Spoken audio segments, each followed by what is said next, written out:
People usually think friendships only end because of big stuff. Betrayal, lies, talking trash behind your back, the kind of things that justify deleting their number, blocking them everywhere, and pretending you don't recognize them in public. But real life? Not like that at all. A lot of friendships don't die in an explosion. They die from tiny things, so small that when you retell the story later, even you feel a little petty. But in that moment, it was impossible to swallow. These are those stories. Friendships that didn't end because of deep hatred, but because of dumb, everyday moments that are way too familiar for comfort. 31 friendships that ended for the stupidest reasons imaginable. And the first story starts with pizza. Story 1. Pineapple Pizza. Jake and Ryan had been best friends for years. The kind of friends who share a Netflix account, borrow hoodies without asking, and show up at each other's place unannounced. One very normal night, after a long day, they decided to order pizza. No drama, no arguments. Just two grown men craving carbs and complaining about life. They agreed on one large pizza to share. Clear, civilized, peaceful, until the pizza arrived. Ryan opened the box. Jake looked down and saw pineapple. Bright yellow chunks sitting on the pizza like a personal attack. "Why is there pineapple on the pizza?" Jake asked. Ryan replied casually, "I added it. I like pineapple pizza." Jake went quiet, not because he was shocked, but because one very clear question popped into his head. "Why didn't you ask me?" The argument started over toppings, but very quickly turned into a conversation about respect. And that's when Jake realized the problem was never the pineapple. The pizza got cold. The friendship did too. Story 2. The unasked for spoiler. Mark and Ethan were the kind of best friends who always watched the same series. Not necessarily at the same time, but there was one very clear unspoken rule. Whoever watched ahead stayed completely silent. No hints, no vague comments, no, "Oh, just wait, the next part is wild." Silence meant respect. This show was something they'd followed for years. For Ethan, it wasn't just a show, it was emotional investment. One very normal afternoon, Mark casually blurted out, "I didn't expect that character to die so early." Ethan froze. Not because the sentence was long, but because it was more than enough to ruin everything. Mark apologized immediately, said it slipped out, said it was just a show. But to Ethan, it felt like someone opening your gift for you and going, "Don't worry, now you won't be surprised." The argument stopped being about the show and turned into a conversation about boundaries. After that, they still talked, but they never watched anything together again, and the friendship quietly ended right at that episode. Story 3. The letter K. Lena and Brooke had been best friends for years, the kind who talked in messages so long they felt like emails. Whenever something was wrong, Lena would type carefully, laying out the full context, the full emotions, and always ending with a question, doubting herself. For her, writing long meant trust. One night, Lena sent Brooke a message like that. Very long, very real, very vulnerable. She put her phone down and waited. 10 minutes later, the screen lit up. Just one letter, K. No emoji, no punctuation, no follow-up, just K. Lena stared at it longer than necessary, like it might explain itself. But silence slowly turned into overthinking. Was I annoying? Was this not worth a real reply? Later, Brooke said she was just busy, that the K didn't mean anything. But to Lena, the problem was never intent. It was the feeling. A friendship built on thousands of words. Ended because it was missing just one more. Story 4. Not liking the post. Emily and Sarah had been best friends since college. The kind who always commented on each other's photos, were always the first to watch each other's stories, and fully understood the unspoken rules of Facebook and Instagram. In that world, a like isn't just a like. A like means support. A like means you care. And not liking? That's a message too. One day, Emily posted a photo she really loved. Not a thirst trap. The kind of photo she'd debated posting for a long time. She saw Sarah view the story. Saw Sarah online. But no heart appeared under the photo. At first, Emily told herself Sarah was probably busy. Then one day passed. Then two. Then Sarah enthusiastically liked several other people's photos. That tiny silence started stacking up into jealousy and doubt. Emily wondered what she'd done wrong. Sarah had no idea anything was happening. They still talked, but it wasn't the same. The friendship didn't end because of a wrong click. It ended because of a click that never happened. Story 5. The Double Dip. The group's Super Bowl party was peak America. The TV was loud, the beer was cold, wings everywhere, and one big bowl of dip sitting in the middle like the center of the universe. Everyone was eating and yelling at the screen. No one expected drama. until Alex grabbed a chip, dipped it into the dip, took a bite, and then dipped it again. Same chip, same bowl, in front of everyone. The room slowed down by one full beat. No one said anything. But the looks? Oh, the looks were loud. Chris, standing nearby, couldn't believe what he just witnessed. To him, this wasn't a small mistake. This was a hygiene issue. This was a moral boundary. This was a chip that had touched a mouth and returned to the community. Alex laughed and said everyone was overreacting. Chris did not find it funny. At all. The argument started with food, but ended with a much bigger question. How much are you willing to tolerate from a friend? That night, Chris didn't touch the dip again, and he never invited Alex to his place again, either. Story 6. Unironically, loving Nickelback. Tom and Jason had been friends for years, the kind who debated music like it was a personality test. Tom firmly believed your music taste said everything about who you were. Jason listened to whatever, as long as it was fun. One day, sitting in the car, Jason turned on some music. Tom listened for a few seconds, then frowned. "Wait," he said, "is this Nickelback?" Jason nodded, completely calm. "Yeah, I like them." Not in a joking way, like actually like them. Knows the song titles, knows the lyrics, has a whole playlist. Tom went quiet, not because he hated one song, but because he'd just experienced a small cultural shock. In his head, 1,000 questions popped up about taste, judgment, and life choices. Jason didn't understand why this was a big deal. Tom didn't understand how you could seriously respect someone who unironically listens to Nickelback. They kept talking for a while after that, but the music stopped, and eventually the friendship quietly disappeared from the shared playlist too. Story 7. Mario Kart and the Blue Shell game night with the group was always a good time. Pizza, beer, laughing, Mario Kart on the big screen. To them, it was just a game. Nothing more, nothing less. At least in theory. In the final race, Alex was in first place, right near the finish line. Victory was basically guaranteed. People started joking, talking trash, celebrating early. Then Ben picked up a blue shell. He didn't hesitate, didn't think, didn't warn anyone. He threw it immediately. The screen flashed. Alex's cart exploded. From first place, he dropped straight to last. The room went silent for a few seconds. Ben laughed. "Relax, it's just a game." But to Alex, it wasn't just a game. It was the moment he realized his friend was fully willing to ruin everything just to win. The race ended. The console turned off. But after that night, they never played together again, and the friendship stopped right at that final lap. Story 8. The Betrayal Dream. Megan and Claire had been best friends for years, close enough that Claire often showed up in Megan's dreams. But one night, Megan had a very strange dream. In it, Claire borrowed her car and never gave it back. No asking, no explanation. She just disappeared.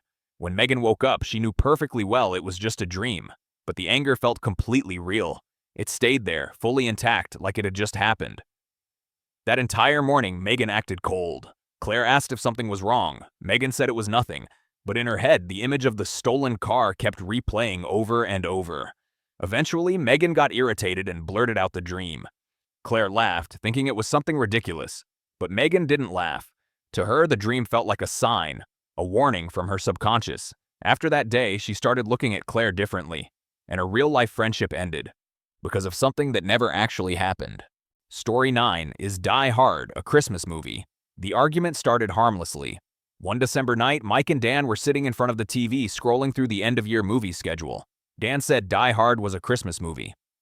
Mike laughed and said it was an action movie. Nothing more, nothing less. At first, it was jokes, light evidence. Dan said there's snow, Christmas, family vibes.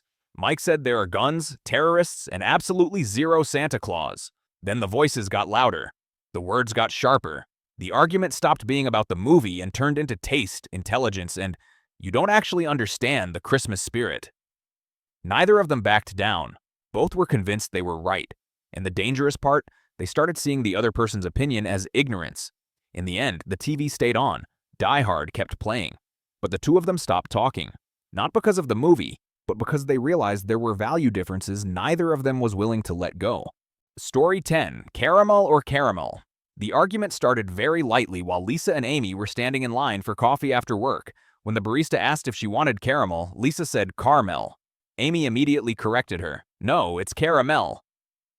At first, they laughed. Lisa said it was just a regional habit. Amy said if you're going to say it, you should say it correctly. No one seemed annoyed, at least on the surface. But then Amy started correcting Lisa every time she ordered a drink. Not loudly, not sarcastically. Just the same calm correction, over and over again. Lisa slowly began to feel like a student being graded every time she opened her mouth. The argument stopped being about pronunciation. It turned into the feeling of being talked down to. Who was right or wrong didn't matter anymore. What mattered was who got to be the one who knows better. Eventually, Lisa realized the most exhausting part wasn't how a word was pronounced. It was the feeling of no longer wanting to hear the other person say anything at all. Story 11. The Tupperware that never came back. Kevin lent Dave a Tupperware container to take home some leftovers. Not a cheap one, a good one, tight lid, part of a matching set. The kind where Kevin knew exactly which piece was missing. When he lent it out, he didn't think much of it. No big deal, it's just plastic. 1 week passed, nothing came back. Kevin sent a light reminder. Dave saw it, didn't reply. 2 weeks later, Kevin brought it up again. This time as a joke. Dave still saw it, still said nothing. By week 3, it wasn't about the container anymore. It became about being ignored, about being brushed off, like his stuff was too insignificant to remember. Kevin started noticing everything else. The forgotten plans, the half-hearted replies. Eventually, Kevin realized what bothered him most wasn't the missing plastic box. It was having a friend who didn't respect him enough to return something he borrowed. And that's how the friendship ended, because of plastic. Story 12. Ketchup on steak. The dinner took place at a pretty upscale restaurant, the kind with warm lighting, white tablecloths, and a menu with no pictures. Paul and Andrew sat across from each other and ordered steak to celebrate something small. The vibe was good at first. The steaks arrived. Andrew cut into his, nodded in approval. Then he reached for the ketchup bottle on the table and squeezed a bright red line straight onto the meat. Paul froze. Not because he was shocked, but because an internal alarm had just gone off. To Paul, steak is steak. Ketchup is for fries. Mixing the two is considered offensive. Andrew ate happily. Paul couldn't stop staring at the plate across from him. He started wondering whether this was just a food preference or a sign of deeper differences in values. Dinner went on. The conversation stayed polite, but from that moment on, Paul knew he would never look at Andrew the same way again. Story 13. Playlist Monopoly on a road trip. The road trip started with pure excitement. 6 hours of driving, snacks piled in the back seat, and a highway stretching into infinity. For Matt and Lucas, it was the perfect plan to travel and fix their friendship at the same time. The moment the car started moving, Lucas plugged his phone into the AUX. No one objected, at first. The first playlist was fine. The second was odd. By the third, Matt realized that for the past hour, they'd been listening to sad indie folk, ukuleles, and whispery vocals that sounded like they were apologizing for existing. Matt suggested changing the music. Lucas said, "Wait till this song ends." Then another song. Then another playlist. The AUX cord never left one person's control. The music slowly turned into torture. Matt stopped enjoying the trip and started counting miles in silence. The conversation didn't explode into a fight. It just quietly disappeared. And somewhere on that highway, their friendship took a different exit and never merged back again. Story 14. Venmo for 67 cents. It all started after a very normal snack run. Mike and Josh bought a bag of snacks to share. No one thought much of it, just a few loose dollars. That night, Josh got a Venmo notification from Mike. Payment request, Dowash67, with a note, very clear, very serious. Josh stared at the screen, not because of the amount. 67 cents can't even buy candy, but it can send a message. One question popped into Josh's head. Did you really just calculate me? To Mike, this made perfect sense. Money is money. Even small amounts should be clear. To Josh, it felt like he'd just been entered into an Excel spreadsheet of friendship. The conversation that followed never turned into a discussion. No argument, no long explanation. Josh just paid, then blocked him. Not because of 67 cents, but because of the feeling of being measured down to the last coin in a relationship that was never supposed to work that way. Story 15. Ruthless Monopoly game night started off easy. The Monopoly board came out, the fake money was neatly stacked, and everyone said the same familiar line, "We're just playing for fun." No one realized how fast that sentence would expire. Halfway through the game, Sam started pulling ahead. He locked down Boardwalk and Park Place, built houses, then hotels, and stared at the board like it was a serious investment plan. Every time someone landed on his properties, Sam collected rent without hesitation, without negotiation, with a very proud smile. Jake was the first to go bankrupt. Sam celebrated like he'd just won something in real life. "Rules are rules," he said. "If you play it all the way." The mood in the room dropped. The game kept going, but the laughter disappeared. Somewhere between the paper money and the dice, a very clear truth about personality came into focus. In the end, Sam won the game. But after that night, no one wanted to play with him ever again. Story 16, tagging an unflattering photo. It all started on Instagram, where everyone understands one very clear, unspoken rule. If you post a photo of someone, it better look good. Or at least ask first. But after a group hangout, Hannah suddenly got tagged in a photo she didn't even remember posing for. It wasn't a funny bad photo. It was eyes closed, mouth crooked, camera angle fully working against her. Hannah DM'd her friend politely, asking her to take it down or at least remove the tag. The reply came fast. "There's nothing wrong with it. You're overthinking." Hannah felt annoyed, not because of how she looked, but because her feelings were dismissed so easily.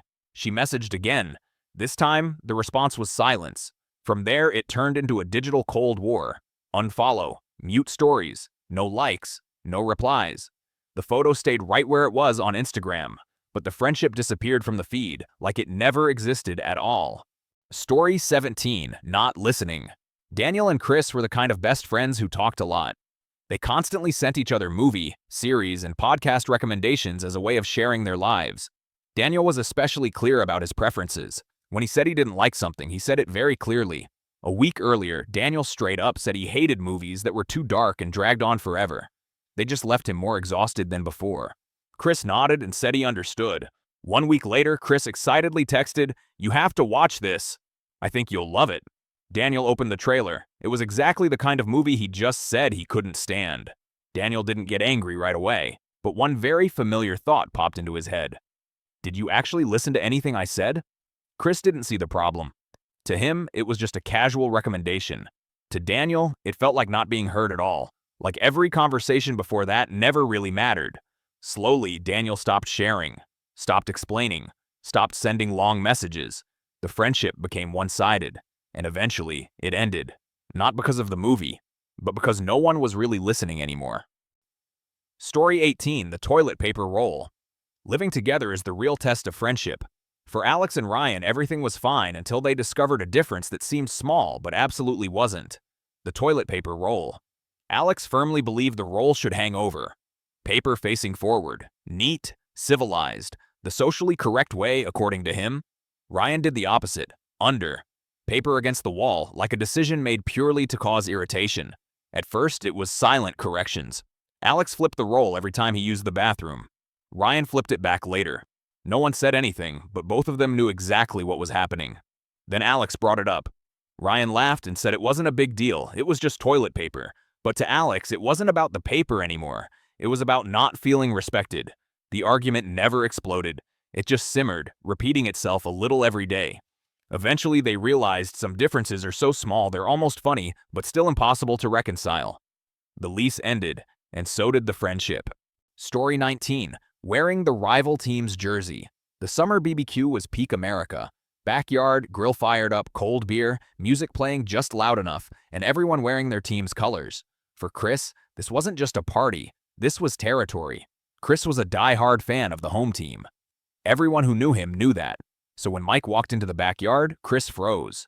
Mike was wearing the jersey of their longtime rival. Not by accident, not borrowed, worn with full confidence.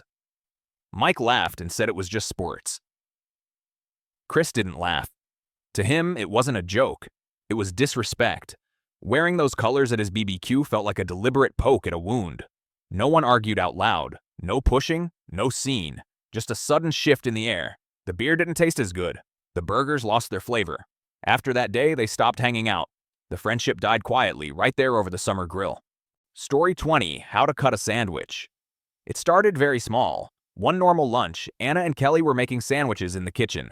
Anna cut hers diagonally, creating 2 perfect triangles. To her, that was the only correct way. It looks better. It tastes better. Kelly watched, frowned, then picked up a knife and cut her sandwich straight down the middle. 2 neat rectangles. Practical. This way makes more sense, she said. At first, it was joking. Anna said triangles are tradition. Kelly said rectangles save space, but it didn't stay about food. Anna started noticing how Kelly always wanted to fix things to make them more logical. Kelly started seeing how Anna made a big deal out of things that didn't need it. Each of them began looking at the other's way of cutting a sandwich like a life philosophy they couldn't accept. No one backed down. No one wanted to be the first to stop. Eventually, it wasn't about bread anymore. It was about being completely done with living next to someone who always does everything the wrong way, according to your own standards. Story 21, not clearing the microwave timer live together long enough and you'll realize some tiny habits, harmless on paper, are deeply irritating in real life. For Brian and Luke, it was the microwave. More specifically, the numbers left on the display after it was used. Luke had a very consistent habit. Every time he reheated food, he'd leave a few seconds on the clock. 0:03, 0:07, 0:12, never cleared it. To Luke, it meant nothing. To Brian, it was different. Every time he walked into the kitchen and saw those blinking numbers, it felt like someone stopping mid-sentence right in front of him, so he cleared it. Again and again. Brian hinted about it. Luke laughed and said it wasn't that serious, but the feeling of being brushed off started to build. Not because of the microwave, but because a small request kept getting ignored. One night, Brian saw 0:03 on the screen again. This time, he didn't clear it. He moved out. It only took 3 seconds for the last straw. Story 22. Star Wars versus Star Trek. The argument started as a harmless question while they were cleaning the apartment. Ben casually asked if you had to choose one sci-fi universe to watch for the rest of your life. Would it be Star Wars or Star Trek? Nick answered instantly, no hesitation, Star Trek. Ben laughed and said Star Wars was the real classic. At first it was joking. Ben said Star Trek talks too much. Nick said Star Wars is just space movies for kids. The words slowly got heavier. The voices got louder. The argument stopped being about movies and turned into who was smarter, who had better taste. Nick said people who like Star Wars only watch for fun, no depth. Ben shot back that Star Trek is all dry theory and mentally exhausting. From that point on, every sentence carried an insult. They realized they weren't just disagreeing about movies, but about how they saw the world. No one backed down, and the friendship ended simply because they belonged to two different universes. Story 23, seen but not replied. Emily sent Rachel a very normal message. No drama, no long emotional dump. Just a small question between two friends. She put her phone down and went on with her day. A few minutes later, the familiar sign appeared. The message was seen. Blue check, but there was no reply. An hour passed and Emily figured Rachel was probably busy. 3 hours later, she checked again. Rachel was still online. 6 hours passed and the silence stopped feeling harmless. It shifted from concern to annoyance, then to anger. In Emily's head, the questions started stacking up. Did I say something wrong? Was this not worth answering? Or am I being deliberately ignored? That night, Rachel finally replied, very casually. Sorry, today was super busy. But for Emily, the moment had already passed. The feeling of being left hanging for 6 hours didn't disappear with one apology. She didn't argue. She didn't explain. Emily just went quiet. And this time, the one left on scene was Rachel. Story 24, breaking the bowling rules. Eric's friend group had a standing tradition every month. Friday night bowling. Nothing professional, just for fun. But to Eric, fun didn't mean doing whatever you wanted. Rules were rules. The problem started with Josh. Every time he threw the ball, he stepped past the foul line. Not once by accident, every single time. Eric gently pointed it out. Josh laughed and said no one cared, but Eric cared. To him, stepping over the line wasn't a tiny cheat. It was about fairness. If you're playing together, you respect the shared rules. Josh kept doing it. Eric reminded him again. Josh started getting annoyed, saying Eric was making a big deal out of nothing. It's just bowling. The game kept going, but the vibe changed. Every time Josh rolled the ball, Eric felt his frustration spike. Not because of the score, but because something he cared about was being treated as meaningless. In the end, Eric stopped going. No argument. No scene. After that, they never went bowling together again, and the friendship stopped right there at the foul line. Story 25. The birds aren't real. Conspiracy. It started as a joke. While grabbing coffee, Kyle casually said, half joking, half serious, that birds aren't real. They're government drones. Everyone laughed. Mark laughed too, because obviously it was an internet meme. But Kyle didn't laugh. He started explaining, in detail, cameras, batteries, why birds sit on power lines. Mark still thought his friend was doing a bit, until Kyle kept going with zero signs of stopping. At later hangouts, the topic came back. Every time, more serious. Kyle sent links, videos, evidence. Mark started feeling drained, not because of a difference in opinion, but because it felt impossible to talk about anything else. Eventually, Mark realized he didn't want to argue anymore, didn't want to debunk, didn't even want to laugh it off. He just quietly stepped back, because sometimes the safest way to keep your peace is to run very far away. Story 26, eating a Kit Kat without breaking it. Brian always thought he was a pretty open-minded person. He put up with a lot of his friends' weird habits, until one very normal afternoon when he watched Mark open a Kit Kat. Nothing was strange until the moment Mark bit straight into the bar. No breaking, no snapping, no separating the fingers, just one clean bite like it was a single solid chocolate bar. Brian froze, not out of anger, out of pure psychological shock. One thought echoed in his head. Do people really do this? Mark ate like nothing was wrong. Brian couldn't look away. The image stuck with him for the rest of the day, like a mild horror scene you can't rewind or forget. From that day on, every time Brian saw Mark, he thought about that unbroken Kit Kat. It wasn't just candy anymore. It became a symbol of chaos. Brian didn't say anything. He just slowly stopped showing up. Because some things, once you've seen them, you can never unsee. Story 27, Group Chat Cringe. The group chat was created to plan a trip. 12 people. Messages flying nonstop. Memes, schedules, check-ins, everything. Jennifer was mostly just there to read, barely texting, until one message popped up. Sounds good, babe. Can't wait. The problem was, it wasn't sent privately. It went straight into the group chat with 12 people. No one reacted right away, but Jennifer could feel the heavy silence. A few seconds later, the message was deleted. Too late. Everyone had seen it. The sender followed up with damage control. Oops, wrong chat. Plus a laughing emoji. Jennifer laughed too, on the outside. But the secondhand embarrassment started piling up, not because of one mistake, but because it kept happening. Another private message, then another. Eventually, Jennifer didn't say anything. No complaints, no explanations. She just quietly left the group chat and never came back. Story 28, the insulting fantasy football trade. Fantasy football is, in theory, just a game. Fake points. Players you don't actually own. But for Kevin and Rob, the emotions were completely real. They'd been in the same league for years, talked trash every week, and treated it as a serious part of their friendship.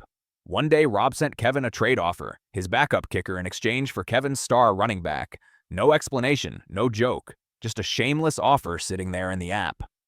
Kevin stared at the screen, not thinking about strategy, but feeling his intelligence being insulted. One thought rang loud and clear in his head. Do you really think I'm this stupid? Kevin declined the trade. Rob replied that he was just testing the waters, told him not to make a big deal out of it. But to Kevin, the issue was never the trade. It was the attitude. The feeling of being talked down to in something he'd invested real time and emotion into. The conversation quickly turned tense.